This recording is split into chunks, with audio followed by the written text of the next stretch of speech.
Alors, il s'agit d'une cérémonie de clôture ou de remise du rapport général du premier forum national de l'enseignement privé qui a été lancé le 25 juillet 2023 au CICES en présence de Monsieur le ministre de l'Éducation nationale.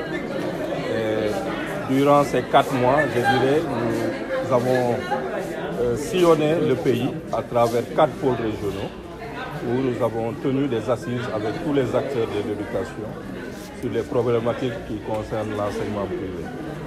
Et cela aboutit à des travaux qui ont été restitués aujourd'hui lors de cette cérémonie de clôture. Les objectifs du forum sont multiples.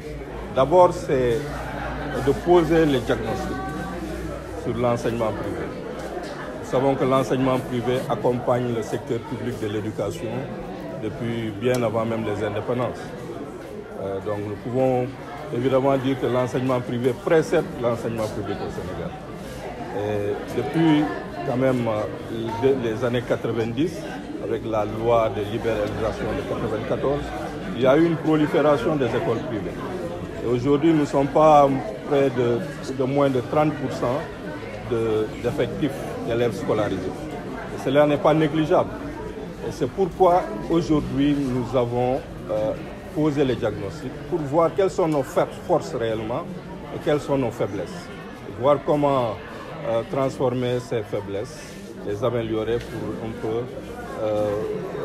mettre l'enseignement privé dans une dynamique de qualité perpétuelle. Cela a été un des objectifs. L'autre objectif, c'était de réunir les acteurs. Parce que nous savons que nous sommes quand même plus de 3500 établissements au Sénégal qui sont répartis inéquitablement sur le territoire national.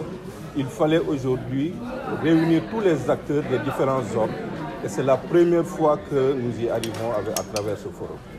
Et nous espérons que les travaux que nous avons restitués aujourd'hui auront oreille attentive auprès de nos autorités pour qu'elles puissent les mettre en œuvre avec tous les acteurs de l'enseignement privé.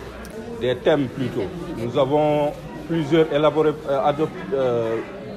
thèmes retenus lors du forum. Des thèmes sur la gouvernance, sur l'environnement juridique et institutionnel de l'enseignement privé, qui nécessite quand même une certaine amélioration.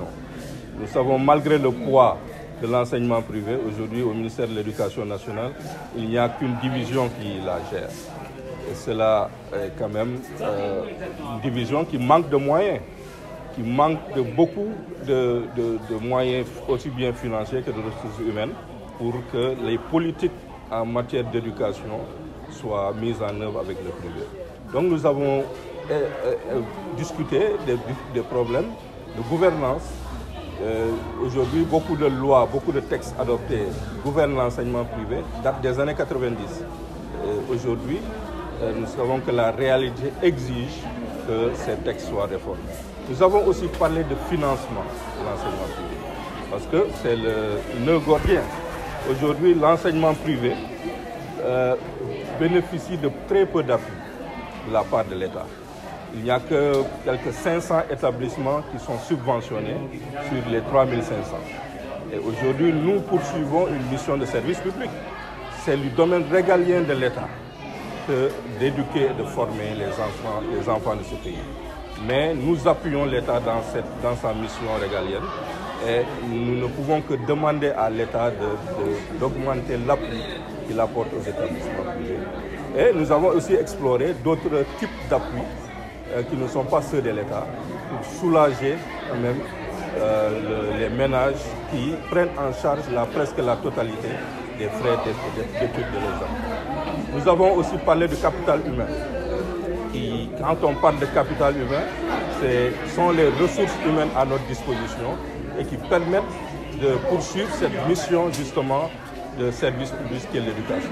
Donc comment mieux doter nos personnels de formation?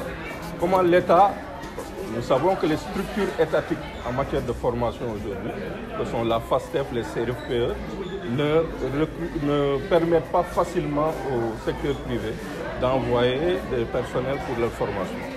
et nous avons demandé que l'État puisse nous appuyer pour mieux former nos enseignants, ce qui va faciliter la qualité, qui va accroître la qualité dans le secteur privé de l'éducation. Voilà un peu les thématiques qui ont été abordées pour voir comment l'enseignement privé peut aujourd'hui se positionner comme une partie intégrante du système éducatif et qu'il soit en mesure d'accompagner l'État et de manière qualitative. Voilà les thématiques qui ont été débordées et nous sommes aujourd'hui à une journée de restitution.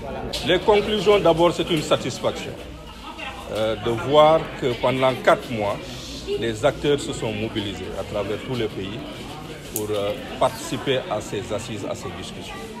Et nous avons parlé de tout, rien n'a été laissé en rade, aussi bien sur nos forces que sur nos faiblesses. Ça veut dire que nous avons discuté et bien discuté, avec ouverture sur tout ce qui concerne l'enseignement privé.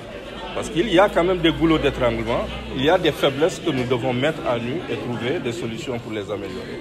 Donc ça, c'est une satisfaction que les acteurs nous ont suivis parce qu'ils sont les premiers concernés.